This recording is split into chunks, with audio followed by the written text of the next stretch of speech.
ഓം നമോ ഭഗവതേ വാസുദേവായ. എല്ലാവർക്കും കൃഷ്ണകൃപാ ചാനലിലേക്ക് സ്വാഗതം. രാമായണ മാസമായിട്ട് രാമായണ കഥ കേൾക്കാം. ഹരിശ്രീ ഗണപതി നമോ വിഘ്നമസ്തു. ശ്രീരാമ രാമ രാമ ശ്രീരാമചന്ദ്ര ജയ. ശ്രീരാമ രാമ രാമ ശ്രീരാമഭദ്ര ജയ. ശ്രീരാമ രാമ രാമ സീതാഭിരാമ രാമ. ശ്രീരാമ രാമ രാമ ലോകാഭിരാമ ജയ. ശ്രീരാമ രാമ രാമ രാവണാന്തക രാമ. ശ്രീരാമ മമ ഹൃദി രമതാം രാമ രാമ. രാമായണത്തിൻ്റെ കഥാസംക്ഷേപം ആദ്യം കേൾക്കാം. മഹാവിജ്ഞാനും ബ്രഹ്മർഷിമാരിൽ മുഖ്യനുമായ വാൽമീകിയുടെ ആശ്രമത്തിൽ ഒരിക്കൽ ദേവർഷിയായ നാരദൻ അതിഥിയായി വന്നു. കുശലപ്രശ്നങ്ങൾക്ക് ശേഷം വാൽമീകി നാരദനോട് ചോദിച്ചു, വന്ദ്യനായ മുനി, ഈ ലോകത്തിൽ സർവ സദ്ഗുണങ്ങളും സിദ്ധികളും ഒത്തുചേർന്ന മനുഷ്യരാരെങ്കിലും ഉണ്ടോ? ധൈര്യം, വീര്യം, ശമം, സത്യവ്രതം, വിജ്ഞാനം, കാരുണ്യം, സൗന്ദര്യം, പ്രൗഢി, ക്ഷമ, ശീലഗുണം, അജയ്യത തുടങ്ങിയ ഗുണങ്ങളെല്ലാം ഒത്തുചേർന്ന ഏതെങ്കിലും മനുഷ്യനുണ്ടോ? ഉണ്ടെങ്കിൽ അങ്ങേക്ക് അറിയാമല്ലോ. നാരദന് വാൽമീകിയുടെ ആഗ്രഹം കേട്ടപ്പോൾ അനൽപമായ ആഹ്ലാദം തോന്നി. തുഷ്ടനായ ഋഷീവര്യൻ അരുളി ചെയ്തത് പറയാം, കേട്ടുകൊള്ളുക. ഈ ഗുണങ്ങളൊക്കെ തികഞ്ഞ ഒരു മനുഷ്യനുണ്ടാകുക എന്നത് സംഭാവ്യമല്ല. എന്നാൽ ഏറെക്കുറെ അത്രയും ഗുണഗണങ്ങളിൽ ഒത്തുചേർന്ന ഒരു മനുഷ്യനെക്കുറിച്ച് ഞാൻ പറയാം. ബാഹ്യവും ആന്തരികവുമായ ഗുണങ്ങൾ ഒട്ടേറെ ഒത്തുചേർന്ന ആ മഹാപുരുഷൻ ശ്രീരാമനാണ്. ശത്രുനാശകനും ശ്രീമാനും വാഗ്മിയും പ്രതാപിയും ധർമ്മജ്ഞനും സർവലോക പ്രിയങ്കരനുമായ രാമൻ. ശ്രീരാമന് സദൃശ്യനായ മറ്റൊരാളില്ല. ഗാംഭീര്യത്തിൽ സമുദ്രത്തെയും സൗന്ദര്യത്തിൽ പൂർണ്ണചന്ദ്രനെയും ക്രോധത്തിൽ കാലാഗ്നിയെയും ക്ഷമയിൽ ഭൂമിദേവിയെയും വേണമെങ്കിൽ രാമന് സമാനമായി പറയാം. അയോധ്യയിലെ ഭരണാധിപനായ ദശരഥ മഹാരാജാവിന് അദ്ദേഹത്തിൻ്റെ പ്രഥമ പത്നിയായ കൗസല്യയിൽ പിറന്ന പുത്രനാണ് രാമൻ. ദശരഥ മഹാരാജാവിൻ്റെ മൂത്തപുത്രൻ. മഹാരാജാവ് പ്രജകളുടെ ഹിതത്തിനനുസൃതമായി രാമനെ യുവരാജാവായി അഭിഷേകം ചെയ്യാൻ ഒരുങ്ങി. പട്ടാഭിഷേകത്തിനായുള്ള സമസ്ത സംരംഭങ്ങളും അതിവേഗം ഒരുങ്ങി. എന്നാൽ ദശരഥ മഹാരാജാവിൻ്റെ മറ്റൊരു പത്നിയായ കൈകേയി ഈ അഭിഷേക സംരംഭങ്ങൾ കണ്ടപ്പോൾ ക്രോധാകുലയാകുകയുണ്ടായത്. പണ്ട് ഭർത്താവ് തനിക്ക് നൽകിയിരുന്ന വരങ്ങൾ ആ സമയത്ത് തന്നെ ലഭിക്കണമെന്ന് കൈകേയി ശഠിച്ചു. ഇഷ്ടമുള്ള 2 വരങ്ങൾ കൈകേയിക്ക് നൽകാമെന്നാണ് ദശരഥൻ വാഗ്ദാനം ചെയ്തിരുന്നത്. അപ്പോൾ തന്നെ കിട്ടിയേ കഴിയുമെന്ന് ശഠിച്ചുകൊണ്ട് കൈകേയി ആവശ്യപ്പെട്ട 2 വരങ്ങളാകട്ടെ, ഒന്ന് ശ്രീരാമനെ വനാന്തരങ്ങളിലേക്ക് അയക്കണമെന്നും മറ്റേത് തൻ്റെ പുത്രനായ ഭരതനെ യുവരാജാക്കണമെന്നുമായിരുന്നു. സത്യവ്രതനായ ദശരഥൻ മകനെ കാട്ടിലേക്ക് അയച്ചു. യാതൊരു പരിഭവമില്ലാതെ രാമൻ അച്ഛൻ്റെ മറ്റൊരു ഭാര്യയായ സുമിത്രയിലുണ്ടായ പുത്രനും തൻ്റെ സഹോദരനുമായ ലക്ഷ്മണനോടുകൂടി ദുർഘടമായ ആരണ്യകങ്ങളിലേക്ക് യാത്ര തിരിച്ചു. സർവഗുണ സമ്പന്നതയാൽ രാമനെ അനുയോജ്യയായ സീതാദേവി ഭർത്താവിനെ ചന്ദ്രനെ രോഹിണി നക്ഷത്രമെന്ന പോലെ അനുഗമിച്ചു. നിഷാദ രാജാവായ ഗുഹനാണ് അവരെ ഗംഗാനദി കടത്തിയത്.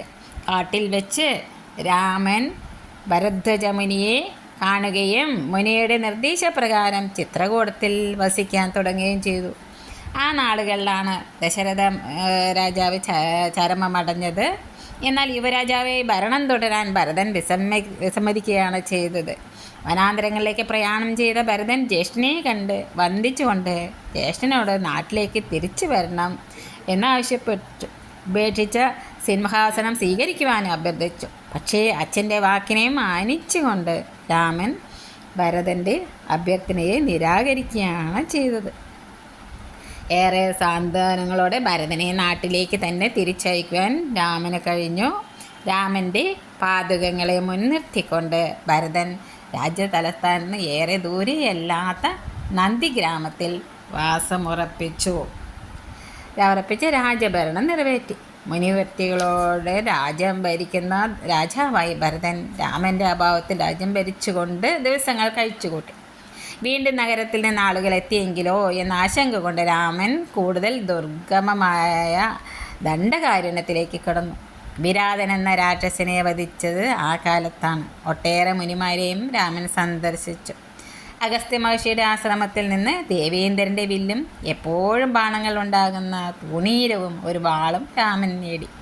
മുനിമാരോട് രാക്ഷസവധത്തിനായി പ്രതിജ്ഞ ചെയ്തു.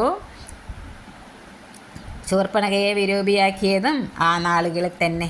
അംഗച്ഛേദത്താൽ വികൃതിയാക്കപ്പെട്ട ശൂർപ്പണഖയുടെ അപേക്ഷപ്രകാരം യുദ്ധത്തിന് വന്ന ഖരദൂഷണ ത്രിശിരസ്സുകൾ എന്ന അതീവ ബലവാന്മാരെയും അവരുടെ കീഴിലുള്ള 14,000 ഘോര രാക്ഷസന്മാരെയും നിഗ്രഹിച്ചു. രാവണൻ്റെ ബന്ധുക്കളായിരുന്നു വധിക്കപ്പെട്ട രാക്ഷസ സേനാനായകർ. രാവണൻ മാരീചൻ എന്ന അസുരനെ സീതാപഹരണത്തിനായി നിയോഗിച്ചു. മാരീചൻ്റെ മായ കൊണ്ട് രാമൻ പുറത്തേക്ക് പോയ തക്കത്തിൽ രാവണൻ സീതയെ അപഹരിച്ച് കൊണ്ടുപോയി. രാമൻ പക്ഷിശ്രേഷ്ഠനായ ജടായുവിൽ നിന്ന് സീതയെ രാവണൻ കൊണ്ടുപോയതറിഞ്ഞു. രാവണനുമായുള്ള ഏറ്റുമുട്ടൽ പരിക്ക് പറ്റിയ ജടായു ചരമമടഞ്ഞു. വീണ്ടും സീതയെ അന്വേഷിച്ച് നടക്കവേ രാമൻ കബന്ധനെ നിഗ്രഹിക്കുകയുണ്ടായി. പിന്നീട് രാമലക്ഷ്മണന്മാർ ശബരിയുടെ ആശ്രമത്തിലേക്കാണ് പോയത്. പമ്പാതീരത്തിൽ വെച്ച് ഹനുമാനെ കാണാനിടയായി. ഹനുമാൻ്റെ അഭ്യർത്ഥന അനുസരിച്ചാണ് സുഗ്രീവൻ എന്ന കവീന്ദ്രനുമായി സഖ്യമുണ്ടാക്കിയതും സുഗ്രീവൻ്റെ ജ്യേഷ്ഠനായ ബാലിയെ വധിച്ചു കൊള്ളാമെന്ന് ശ്രീരാമൻ പ്രതിജ്ഞ ചെയ്തതും. അഗ്നിസാക്ഷിയായി സത്യം ചെയ്യുകയുണ്ടായി. തൻ്റെ കരബല പരീക്ഷണങ്ങൾ കൊണ്ട് ബാലിയെ തനിക്ക് വധിക്കാനാകുമെന്നും രാമൻ സുഗ്രീവനെ വിശ്വസിപ്പിച്ചു. ഒരൊറ്റ ബാണം കൊണ്ട് ബാലിയെ അദ്ദേഹം വധിച്ചു. ബാലിവധത്തിന് പകരമായി സീതയെ കണ്ടുപിടിച്ചു കൊള്ളാമെന്നായിരുന്നു സുഗ്രീവൻ ശ്രീരാമനോട് ചെയ്ത പ്രതിജ്ഞ. സീതയെ തിരഞ്ഞുപിടിക്കുന്നതിനായി സുഗ്രീവൻ വാനര പ്രഭുകരെ 4 ദിക്കുകളിലേക്കും നിയോഗിച്ചു. പക്ഷിശ്രേഷ്ഠനും ജടായുവിൻ്റെ സഹോദരനുമായ സമ്പാദിയിൽ നിന്ന് ലഭിച്ച വിവരമനുസരിച്ച് ഹനുമാൻ 100 യോജന വിസ്താരമുള്ള ദക്ഷിണ മഹാസമുദ്രം ലംഘിച്ച് ലങ്കയിലെത്തി. അശോകവനിയിൽ ആർത്തയായിരിക്കുന്ന സീതാദേവിയെ കണ്ട് വർത്തമാനങ്ങൾ അറിയിച്ച് ദേവിയെ ആശ്വസിപ്പിച്ചു. ദേവിക്ക് തൻ്റെ നിജസ്ഥിതിയെക്കുറിച്ച് ബോധ്യമുണ്ടാകാൻ ശ്രീരാമൻ നൽകിയ മുദ്രമോതിരം കാണിച്ചു. രാവണ സേനാധിപകളെയും രാവണൻ്റെ ഇളയ മകനായ അക്ഷകുമാരനെയും ഹനുമാൻ കൊന്നൊടുക്കി. രാക്ഷസ ചക്രവർത്തിയായ രാവണനെ വെല്ലുവിളിക്കുകയും വീണ്ടും കടൽ ചാടിക്കിടന്ന് സീതയെ കണ്ടുവന്ന് രാമനെ അറിയിക്കുകയും ചെയ്തു. ശ്രീരാമൻ യുദ്ധസന്നദ്ധനായി സമുദ്രതീരത്തെത്തി സേതുബന്ധനം ചെയ്തു. വാനരസേനകളോടെ ലങ്കാനഗരിയിലെത്തി. അത്യന്ത ഘോരമായ യുദ്ധത്തിൽ രാവണനെ വധിച്ചു. പിന്നീട് തൻ്റെ സവിധത്തിലെത്തിയ സീതാദേവിയോട് രാമൻ ക്രൂരമായാണ് സംസാരിച്ചത്. സീത തീക്കുണ്ടത്തിൽ ചാടുകയും യാതൊരു കളങ്കവുമില്ലാത്തവളാണെന്ന് തെളിയിച്ചുകൊണ്ട് ശുദ്ധയായി വെളിക്ക് വരികയും ചെയ്തു. രാമൻ സീതയെ സ്വീകരിക്കുകയും എല്ലാവരും സന്തുഷ്ടരാകുകയും ചെയ്തു. രാക്ഷസ ചക്രവർത്തിയായി വിഭീഷണനെ രാമൻ അഭിഷേകം കഴിച്ചു. രാക്ഷസന്മാരും വാനരന്മാരും എല്ലാം ചേർന്ന് അയോധ്യയിലേക്ക് തിരിച്ചു. ശ്രീരാമൻ വീണ്ടും രാജ്യം ഭരിക്കാൻ തുടങ്ങി. ശ്രീരാമൻ്റെ ഭരണകാലത്ത് പ്രജകൾ കൃതയുഗകാലത്തെന്ന പോലെ മംഗളകരമായി കഴിഞ്ഞുകൂടി. രോഗാദികളില്ല, ബാലമരണമില്ല, വിധവകളില്ല, കാലാവസ്ഥ ക്ഷോഭമില്ല, കള്ളന്മാരില്ല, സ്ത്രീകൾ എല്ലാം പതിവ്രതകൾ, വിശപ്പും ദാഹവും സഹിക്കുന്നവരില്ല. ഇതായിരുന്നു രാമരാജ്യം. ദേവശ്യവര്യനായ നാരദൻ ഇത്രയും കൂടി കൂട്ടിച്ചേർത്തു. ഈ രാമായണം ആയുസ് വർദ്ധിപ്പിക്കുന്നതാണ്. ബന്ധുമിത്രാദികളോടൊപ്പം സസുഖം ജീവിക്കാൻ ഇടവരുത്തുന്നതാണ്. ബ്രാഹ്മണന് വിദ്യ ഉണ്ടാക്കുന്നതാണ്. ക്ഷത്രിയന് രാജ്യവും ഐശ്വര്യ വാണിജ്യ സമൃദ്ധിയും ശൂദ്രന് മഹത്വവും ഉണ്ടാക്കുന്നതാണ്. ഹരേ രാമായ ഹരേ രാമ രാമ രാമ ഹരേ ഹരേ ഹരേ കൃഷ്ണ കൃഷ്ണ കൃഷ്ണ ഹരേ ഹരേ. ബാലകാണ്ഡം. മാനിഷാദ.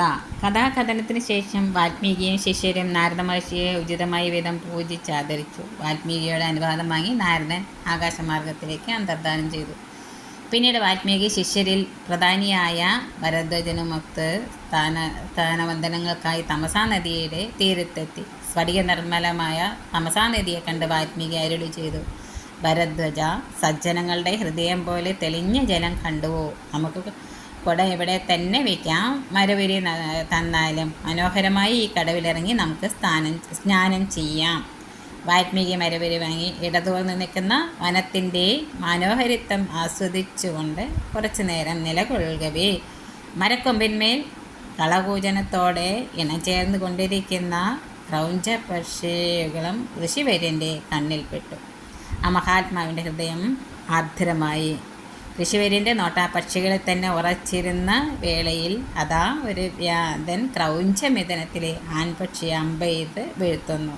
പ്രാണവേദനയോടെ ചോരയിൽ പിടഞ്ഞു വീണ ആൺപക്ഷിയെയും ഇണയുടെ പതനം കണ്ട് ദീനദീനം വിലപിക്കുന്ന പെൺപക്ഷിയെയും കണ്ടപ്പോൾ വികാരവിക്ഷുബ്ധനായി തീർന്ന മുനിയുടെ വട്ടിൽ നിന്നും അബോധമായി തന്നെ വാക്കുകൾ ഇങ്ങനെ ഉതിർന്നു വേണം: മാനിഷാദ പ്രതിഷ്ഠാന്ത മകമാശാശ്വതി സമാ യത് ക്രൗഞ്ച മിഥുനാദേകമവധി കാമമോഹിതം. ഈ കാട്ടാള, ക്രൗഞ്ചപക്ഷികളിൽ കാമമോഹിതനായ ഒന്നിനെ വധിച്ചതിനാൽ നിനക്ക് അനശ്വരമായ ജീവിതമില്ല, അഥവാ നിന്റെ അന്ത്യമെടുത്തു. തൻ്റെ നാവിൻ തുമ്പത്തുനിന്ന് ഓർന്നു വീണ വാക്കുകളെ ഓർത്ത് പിന്നീട് മുനി അത്ഭുതസ്തബ്ധനായി. ശിഷ്യനോട് അദ്ദേഹം ഇപ്രകാരം അരുളി ചെയ്തു: ഭരദ്വാജ, അത്യന്തം ദുഃഖിതനായ എൻ്റെ നാവിൽ നിന്ന് ഉതിർന്ന വീണ നാദസദൃശ്യമായ അക്ഷരങ്ങളോടുകൂടിയ 4 വരികൾ ശ്ലോകമാണ്, സംശയമില്ല.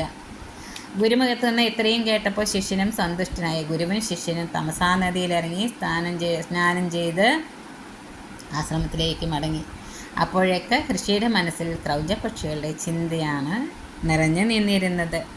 ഗുരുശിഷ്യന്മാർ ആശ്രമത്തിലെത്തി. അധികം കഴിയുന്നതിന് മുമ്പ് തന്നെ വിശ്വവിധാതാവായ ബ്രഹ്മാവ് വാൽമീകിയെ കാണാനായി ആശ്രമത്തിൽ പ്രത്യക്ഷനായി. ഗുരുവും ശിഷ്യന്മാരും ബ്രഹ്മപിതാമഹനെ പ്രണമിച്ചു. അർഘപാദ്യാദികൾ കൊണ്ട് പൂജിച്ച് ആസനസ്ഥനാക്കി. അപ്പോഴൊക്കെ വാൽമീകിയുടെ ഹൃദയത്തിൽ തമസാ നദീതീരത്ത് വെച്ചുണ്ടായ ദയനീയ രംഗത്തിൻ്റെ മായാത്ത സ്മരണയായിരുന്നു. ചോര വാർന്ന് നിലംപതിച്ച ആൺപക്ഷി, ദീനം വിലപിക്കുന്ന ഇണപ്പക്ഷി. വാൽമീകിയുടെ ഹൃദയം അപ്പോഴും മന്ത്രിച്ചു കൊണ്ടിരുന്നു: കാട്ടാളൻ്റെ ചെയ്തി ക്രൂരൻ തന്നെ. ആർക്കാണ് മുതിർത്തിരുന്ന പക്ഷിയെ കൊല്ലുവാൻ തോന്നുക? വീണ്ടും ഋഷിവരൻ മാനിഷാദ എന്ന് ചൊല്ലി. അപ്പോൾ അത് ഭൂതമെന്നേ പറയേണ്ടു. നിഷാദനെ ശാപഗ്രസ്തനാക്കിയ അർത്ഥമല്ല, അനുഭവവേദ്യമായത് മറ്റൊരർത്ഥമാണ്. ലക്ഷ്മീകാന്ത, രാമ, രാക്ഷസന്മാരിൽ അധികാമിയായ ഒരുവനെ വധിച്ച് എന്നേക്കുമായി കീർത്തിയുണ്ടാകട്ടെ. ആ അർത്ഥഗ്രഹണത്തോടെ ബ്രഹ്മാവിൻ്റെ വദനത്തിൽ പുഞ്ചിരി വിരിഞ്ഞു. ബ്രഹ്മാവ് ഇത്രയും അരുളി ചെയ്തു: വാൽമീകി ഇപ്പോൾ ചൊല്ലിയത് ശ്ലോകം തന്നെ, ഇതിനെക്കുറിച്ച് സംശയം വേണ്ട. ഇത്രയുമൊക്കെ നടന്നത് ഞാൻ ഇച്ഛിച്ച പോലെ തന്നെയാണ്. കുറച്ചു മുമ്പ് അങ്ങേക്ക് കേൾക്കാനിടയായ രാമകഥ ഇതേമാതിരി ശ്ലോകരൂപത്തിൽ രചിച്ചു കൊള്ളുക. നാരദൻ ഉപദേശിച്ചു തന്ന പോലെ തന്നെ അങ്ങയാൽ വിരചിതമാകുന്ന കാവ്യത്തിൽ അർത്ഥശൂന്യമായ ഒരു വാക്കും ഉണ്ടാകില്ല. ശ്ലോകങ്ങളായി അങ്ങ് വിരചിക്കുന്ന രാമായണം ഗിരികളും നദികളും ഉള്ളിടത്തോളം കാലം ഭൂമിയിൽ പ്രചരിക്കും. എന്നുമെന്നും അങ്ങ് ബ്രഹ്മലോകത്തിൽ ജീവിക്കുകയും ചെയ്യും. ഇത്രയും അരുളി ചെയ്ത് ബ്രഹ്മാവ് അവിടെ നിന്ന് അന്തർധാനം ചെയ്തു. വാൽമീകിയുടെ ആശ്രമത്തിലെ തപസ്വികളും അന്തേവാസികൾ ആ ശ്ലോകം വീണ്ടും വീണ്ടും ചൊല്ലി. ശ്ലോകരൂപത്തിൽ തന്നെ രാമായണം രചിക്കുവാൻ വാൽമീകി മനസ്സാ ഉറപ്പിക്കുകയും ചെയ്തു. മനോഹരങ്ങളായ വൃത്തങ്ങളും വാക്കുകളും അർത്ഥങ്ങൾ യോജിച്ച ശ്ലോകങ്ങളെ കൊണ്ട് തന്നെ വാൽമീകി രാമായണം രചിച്ചു. ഉചിതങ്ങളായ പദാവലികളാലും അർത്ഥങ്ങളായാലും ചേതോഹരമായ രാമചരിതം ശ്രദ്ധയോടെ